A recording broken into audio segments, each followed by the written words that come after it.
ಈಗ ಏನಾಗ್ಬಿಟ್ಟಿದೆ ಅಂತಂದರೆ ಎಲ್ಲ ದಳ್ಳಾಳಿಗಳು. ದಳ್ಳಾಳಿ ಇಲ್ಲ ಅಂತಂದರೆ ಯಾವುದೇ ಫೀಲ್ಡಲ್ಲಿ ಆಗಲ್ಲ, ಅದು ಸಕ್ಸಸ್ ಆಗಲ್ಲ. ದಳ್ಳಾಳಿಯಿಂದನೇ ಹೋಗ್ಬೇಕು. ದಳ್ಳಾಳಿ ಬಂದು ನನ್ನ ಹತ್ರ ಹಸು ಕೇಳಿದಾಗ ನಾನು ಅವ್ನಿಗೊಂದು 1,000 ಕಡಿಮೆ ಕೊಡ್ತೀನಿ. ಅದೇ ರೈತರು ಡೈರೆಕ್ಟಾಗಿ ಬಂದು ನನ್ನ ಹತ್ರ ಕೇಳಿದ್ರೆ ನಾನು ಕೊಡಲ್ಲ. ಇದಾಗಿದೆ, ಇದು ಬದಲಾವಣೆ ಆಗಬೇಕು. ಅವ್ನು ಬೆಳಗ್ಗೆ ಅವ್ರ ಮನೆಯಿಂದ ಅವ್ನು ತಗೊಂಡೋದ, ಸಾಯಂಕಾಲ ಹೋಗಿ ನಾನು ತಗೊಬಂದೆ. ಒಂದಿನವೂ ಇಲ್ಲ, ಎಲ್ಲ ಒಂದು 4-5 ಅವರು.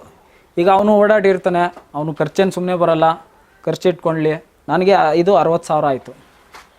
ಅರ್ಧ ದಿನಕ್ಕೆ ಎಷ್ಟು 8,000 ವೇರಿಯೇಷನ್ ಆಯಿತು. 8,000 ನೀನೇ ತಗೋ, ರೈತನೇ ತಗೊಂಡ್ಲಿ ಬಿಡಿ, ಇಲ್ಲ ನನಗೆ 8,000 ಕಡಿಮೆ ಕೊಡಲಿ. ಮಹಾರಾಷ್ಟ್ರ ಸರ್ಕಾರ 3 ಲಕ್ಷ ಲೋನ್ ಕೊಡ್ತಾಯಿದ್ರು. ಲೈವ್ ಸ್ಟಾಕಲ್ಲಿ ಮನೆಯಲ್ಲಿ ಬ್ರೀಡಿಂಗ್ ಮಾಡಿಕೊಂಡ್ರೆ ಮಾತ್ರ ನಾವು ಡೆವಲಪ್ ಆಗೋದು. ನೀನು ಹೊರಗಡೆಯಿಂದ ಹಸು ತೊಗೊಬರ್ತೀನಿ, ಸಾಕ್ತೀನಿ, ಮಾಡ್ತೀನಿ, ಅದು ಸ್ವಲ್ಪ ಕಾಸ್ಟ್ ಎಫೆಕ್ಟಿವ್.